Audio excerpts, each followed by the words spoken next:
Mehman bəy mənə də atdı subutu, faktı göstərərəm sizə. Və Mehman bəy özü də Alyona söhbətinin bastırılması üçün körpə uşaqlardan istifadə edib əlinə avtomat verirlər, nə bilim qoşalülə verirlər. Həm Bəylər Əyyubova zərbə vururlar, həm də gündəmi dəyişmək istəyirlər. Söz verirəm Mehman Hüseynova qısa bir buna münasibət bildirsin. Zaten 2 gündən sonra yenə yayımımızda olacaq. Buyurun, buyurun Mehman bəy, buyurun. Çox doğru. Deməli, görün bu İlham Əliyev necə şəxsiyyətsiz adamdır ki, bu öz sotka gəlininə görə, Alyona Qonçar Əliyevaya görə insanların həyatını məhv edir. Və burada bugün bu təsadüfi hal deyildi.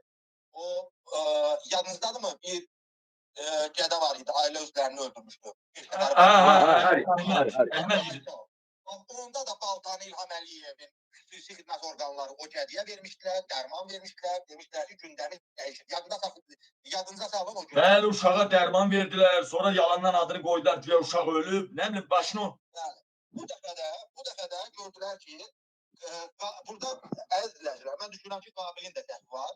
Sən dünən bildirmişdin ki, bəylər artıq bizə ötürün məlumatları və İlham Əliyev də çox böyük ehtimal nəsə dəqiqləşdirib, nəsə etmək istəyib və bəyləri də görürsünüz mətbuatda nə gedir.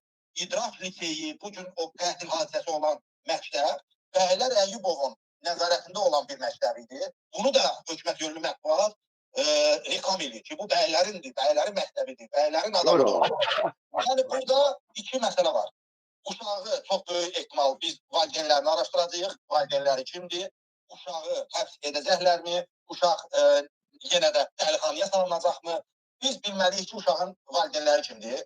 Mən şübhə etmirəm ki, o uşağı da öyrədiblər, sırf gündəmi dəyişmək üçün İlham Əliyev o qədər şərh. Bəli, Mehman bəy, sən demiş bir dənə dərman verirlər, istədiklərini elətdirirlər. Bir şey deyim, nətər oldu?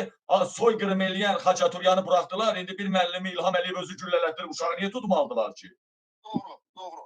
Ona görə də bu təsadüfi deyil, bu gündəmi dəyişmək üçündür. Amma yenə də Alyonanı İlham Əliyev gözünü qırsa belə biz imkan vermərik ki, Alyona unudulsun. Alyona yaddaşlarda qalacaq, Alyonanın şəkillərinə baxıb 31 çəkənlər olacaq. Gələn həftə kinolar davam edəcək. Çox təəssüf ki, İnşallah. Bir müəlliməni biz itirdik. O da İlham Əliyevin qurbanıdır. Biz hesab etməliyik ki, o müəlliməni uşaq yox, İlham Əliyev gəlinə, Soska gəlininə görə, gəlini başladı, bir də var ki, Soska gəlini. Soska gəlininə görə öldürüb, bəyləri cəzalandırır. İndi görəcəksiniz, bu maddələri də bəylərin üstünə yükləyəcəklər. Ondan villanı necə alıblar, biz göstərdik. İndi məktəbləri, mülkləri, hər şeyi bax belə alırlar və ötürürlər Alyonanın adına. Bax, villanı götürdülər. İndi nəyə keçdilər? Bəylər Əyyubovun nəzarətində olan məktəblər, obyektlər, restoranlar, hamısını bir-bir götürüb ötürürlər Bala Heydərə. Ona görə də mən insanlara demişdim ki, bu götürənlərə etibar yoxdur. Əliyevin hər sözü yalandır. Bu pula görə bu hər şeyə gedən adamdır. Bugünkü məktəb hadisəsi təsadüfi deyil, bugünkü ölüm hadisəsi təsadüfi deyil. Bunun arxasında deməli xüsusi xidmət orqanları var və Qabil sənin efirində eksklüziv də deyirəm. Bugün Azər Avtoyol Agentliyinin sədri deməli Salih Məmmədov azad edilib vəzifədən və bu deməkdir ki, Əli Nağıyev artıq vəzifədən vurulur. Çünki Salih Məmmədov Əli Nağıyevin ən etibarlı, ən çox qoruduğu adam idi.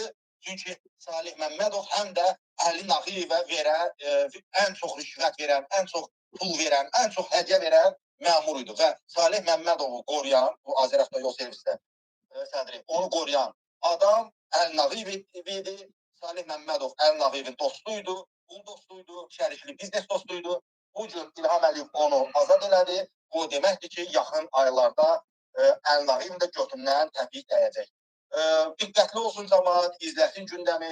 Mən demişdim axı, sən də demişdin, mən də demişdim ki, maraqlı proseslər olacaq. İlham Əliyev artıq öldürməyə belə qərar verib ki, bircə gəlini unudulsun ki, bu Soskadır, bu Verəngüldür, bu qucaqlarda gəzəndir. Amma unutmasın ki, bu nə qədər dalınıdırsa da insanların ürəyində həmişə Alyona Soska kimi qalacaq. Bu qədər. Sağ ol, gözəl insan, maraqlı nəsə olasa sizin. Allah razı olsun. Çox sağ olun, çox təşəkkür edirəm.